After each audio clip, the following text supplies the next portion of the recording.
Praise the Lord. கர்த்தரும் இரட்சகரும் ஆகிய இயேசு கிறிஸ்துவின் இனிய நாமத்தினாலே உங்கள் அனைவருக்கும் என் அன்பின் வாழ்த்துக்கள்.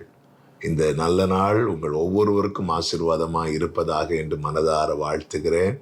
கர்த்தருடைய கிருபையும் நன்மையும் உங்களை தொடர்வதாக. எசையா தீர்க்கதரிசன புஸ்தகம் 11வது அதிகாரம் அதனுடைய 1வது வசனம். ஈசா என்னும் அடிமரத்திலிருந்து ஒரு துளிர் தோன்றி அவன் வேர்களிலிருந்து ஒரு கிளை எழும்பி செழிக்கும். கர்த்தருடைய பரிசுத்த நாமத்திற்கு மகிமை உண்டாவதாக. ஆண்டவராகிய இயேசு கிறிஸ்துவை குறித்ததான தீர்க்க தரிசன வார்த்தை. இது பிதாவாகிய தேவன் முன்னமே தீர்மானித்தது. உலக தோற்றத்துக்கு முன்னே தீர்மானித்த காரியம். இங்கே ஏசாயா தீர்க்கதரிசியின் மூலமாய் சொல்லப்பட்டது.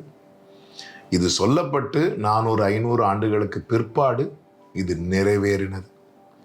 இன்றும் அவருடைய ராஜ்யம் வளர்ந்து பெருகி கொண்டுதான் இருக்கிறது. அதை யாருக்கும் ஒடுக்கவோ அடக்கவோ அழிக்கவோ முடியவில்லை.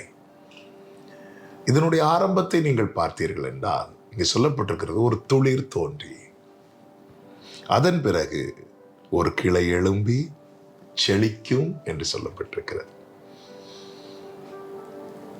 அதன் எல்லை பெருகி கொண்டுதான் இருக்கிறது. ஆண்டவராகிய இயேசு கிறிஸ்துவின் பிறப்பை பாருங்கள். அந்த பிறப்பு ஒரு அதிசயம் நடக்கிறது மரியாள் வாழ்க்கையில். ஆனாலும் பிறப்பு பார்த்தா ஒரு சாதாரணமாக, சத்திரத்தில் இடமில்லாமல் மாட்டு தொழுவத்திலே பிள்ளையை ஒரு துணியில சுற்றி கிடத்தி இருக்கிறார்கள். ஆமென். சர்வ பூமிக்கும் ஆண்டவர். அவருடைய ஆரம்பத்தை பார்த்தீர்கள். ஒரு துளிர் தோன்றி. இந்த நாளில் என கேட்கிற ஒவ்வொருவருக்கும் சொல்லுகிற செய்தி இதுதான். அவருடைய ஆரம்பம் அப்படிதான் இருந்தது. ஆனால் அதன் பிறகு அவருடைய வளர்ச்சி, அவருடைய வம்சம் யாரால தடுக்க முடிந்தது? யாரால் தடுக்க முடியும்? அது இன்னும் செழித்து கொண்டல்லவா இருக்கிறது, பெருகி கொண்டல்லவா இருக்கிறது.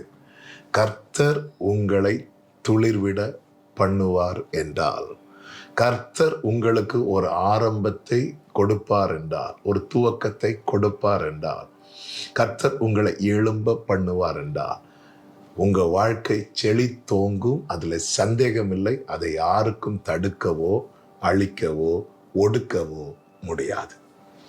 இஸ்ரவேல் ஜனங்கள் எகிப்துக்கு வரும்போது 70 பேரா வந்தாங்க. அவங்க மேல என்ன இருக்கிறது என்றால் தேவ திட்டம், தேவ வாக்குத்தத்தம் இருக்கிறது. எனவே அவர்கள் பெருகி இருந்தார்கள் என்று வேதம் சொல்லுகிறது. அந்த கொஞ்சம் அதிகமாய் பெருகினது.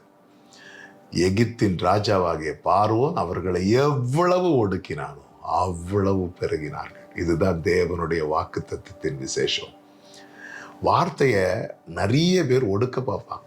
வாக்குத்தத்தத்துக்கு விரோதமாக அநேக காரியங்கள் எழும்பும். ஆனால் அவைகள் அனைத்துமே இந்த வாக்குத்தத்தம் நிறைவேறுவதற்கு ஏதுவானதாய்தான் அமையும்.